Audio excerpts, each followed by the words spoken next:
We've organised a Brexit workshop, not officially part of the conference, but given that the conference is happening and we have 250 people here, we thought it would be a good idea to bring people together to talk about some of the Brexit issues.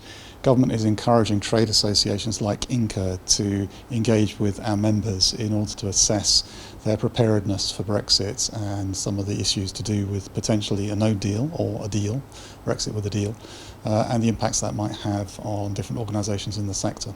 From the Brexit workshop this morning, it was really interesting. I was asked to communicate 4 key themes this morning. So I was asked to look at the key no-deal areas that we thought would affect INCA members the most. So we talked about migration and future immigration proposals, the economic consequences, data and importing from the EU.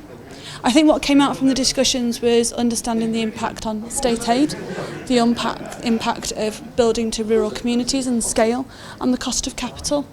So I think that was a really useful discussion, and we had lots of different suppliers and organisations getting involved.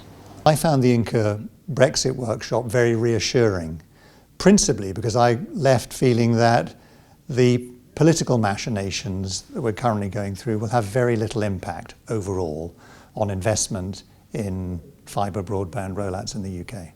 Some of the insights we got out of the workshop are how fiendishly complicated some of these issues are, particularly for companies which are part of the supply chain for operators. Operators have to contend with building the networks and employing the right sort of people, or employing people through subcontractors, and how those sort of labour issues might have an impact on what they're planning to do.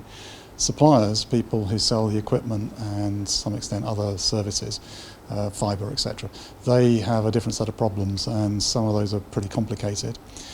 In terms of capital, one of the points that was made was that cost of capital may increase, at least in the short term, and that may be an issue for some organisations. But I think it's quite a mixed picture.